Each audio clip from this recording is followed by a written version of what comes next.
Bonjour tout le monde, Dominique Lessard. Avez-vous besoin de payer pour un antivirus en 2022? La réponse c'est non.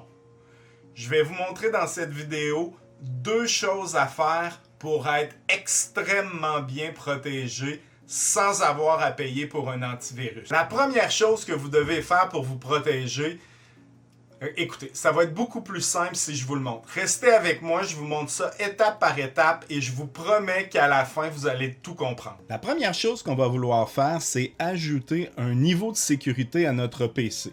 On va aller ici en bas à gauche dans Windows, puis Paramètres. Et là, on va cliquer sur Compte. Là, on voit que le compte qui est sur ce PC, il y en a un seul, c'est un compte administrateur.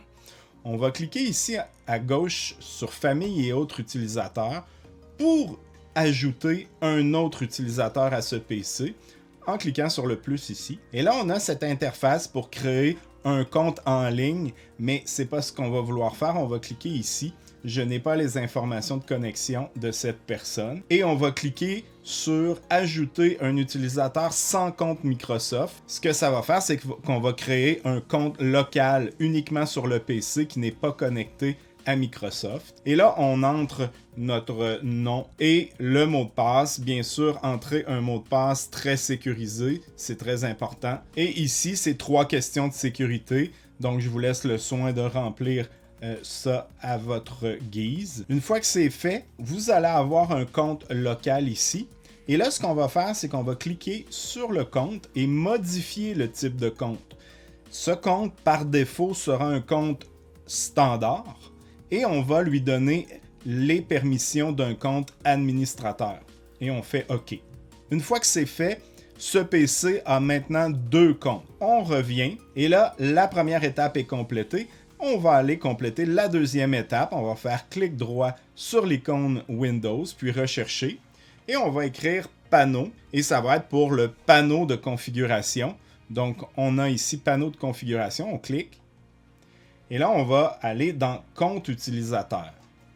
Encore une fois, ici en haut, compte utilisateur. Et là, on voit qu'on a notre compte principal, le compte administrateur. On peut cliquer ici sur gérer un autre compte. Et là, on voit nos 2 comptes qu'on a sur ce PC en parallèle. Les 2 sont administrateurs. Celui-ci, c'est mon compte principal, celui que j'utilisais au départ, qui est administrateur. Et là, ce qu'on va vouloir faire, c'est modifier ce type de compte et on va lui donner un droit standard.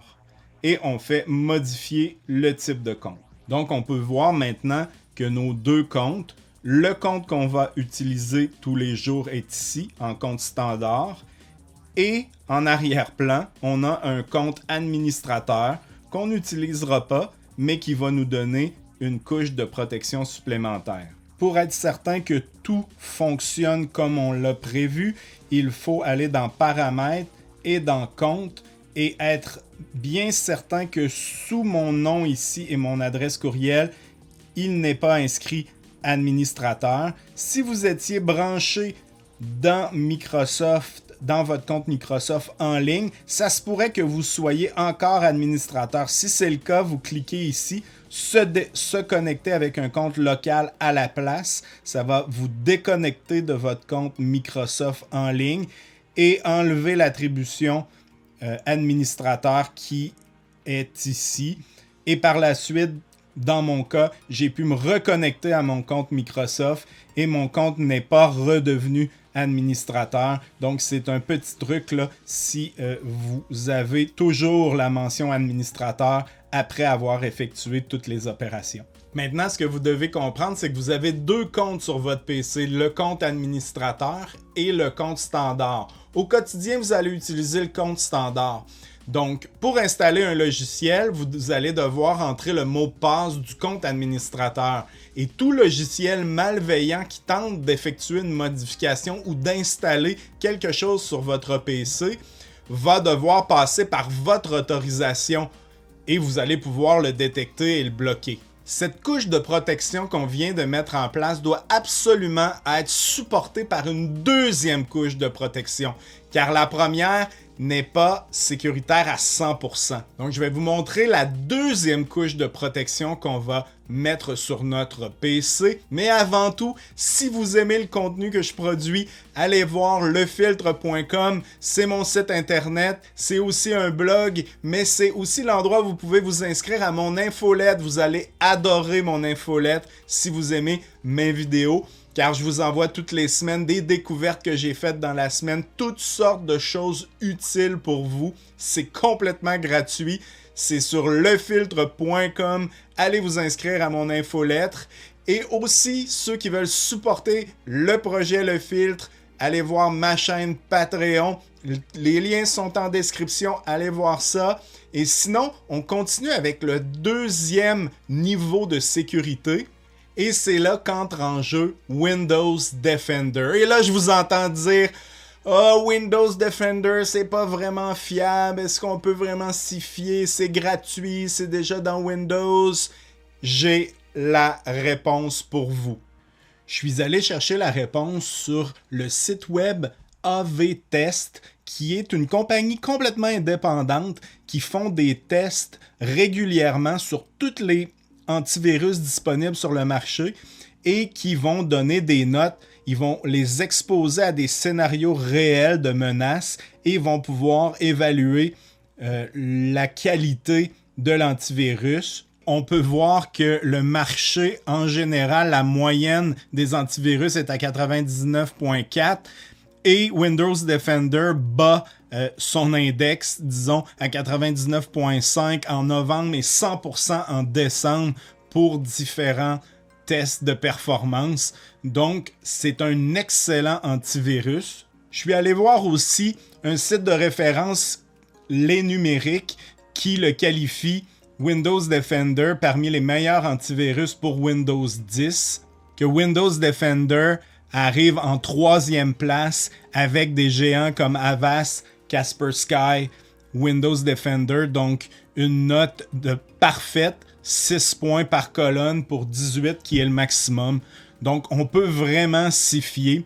Maintenant qu'on peut être rassuré sur l'efficacité de Windows Defender, qui est gratuit, la question que vous vous demandez, c'est quelle est la meilleure configuration pour qu'il soit vraiment efficace à protéger votre PC? Car effectivement, vous pouvez être vulnérable si certains paramètres ne sont pas bien configurés. Donc, je vais vous montrer la configuration idéale pour être vraiment bien protégé et utiliser 100% de Windows Defender. Donc, on va cliquer sur l'icône Windows, puis Paramètres.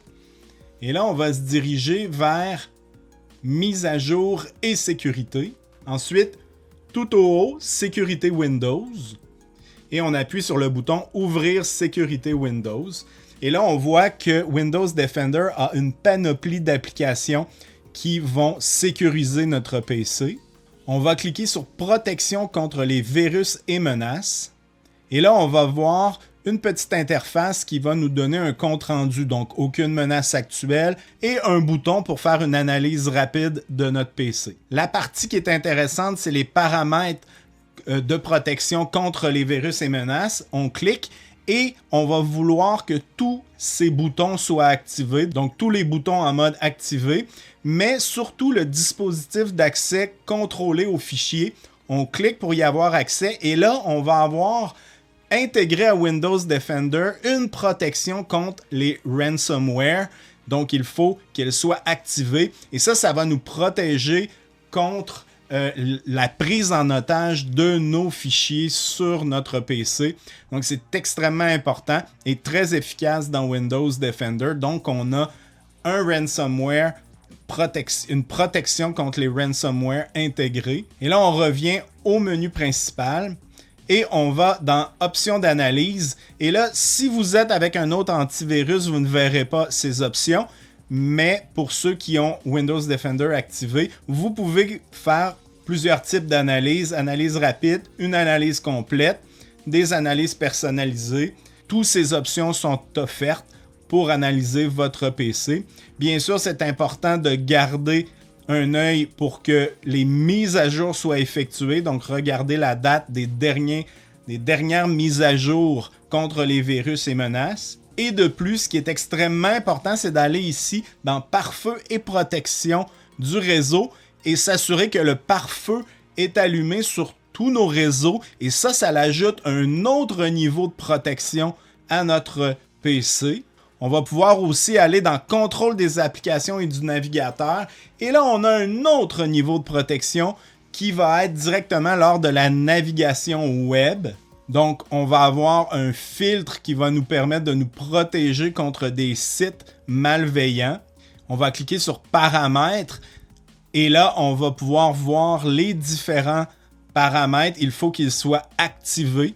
Donc, vous assurez que tout est activé. Et dans paramètres de protection, on va vouloir aussi que tout soit activé.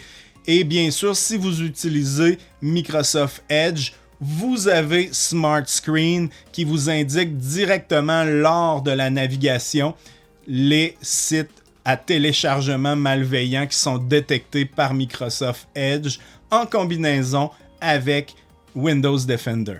Et j'ajouterais que la dernière couche de sécurité, c'est votre jugement. Ne téléchargez pas n'importe quoi, n'allez pas sur n'importe quel site. Surveillez les liens que vous cliquez, vos courriels. Et si vous voulez en écouter plus, en savoir davantage sur Windows, regardez cette vidéo. Je vous garantis que vous allez apprécier et que vous allez apprendre plein de choses incroyables. Et je vous dis à la semaine prochaine pour une nouvelle vidéo.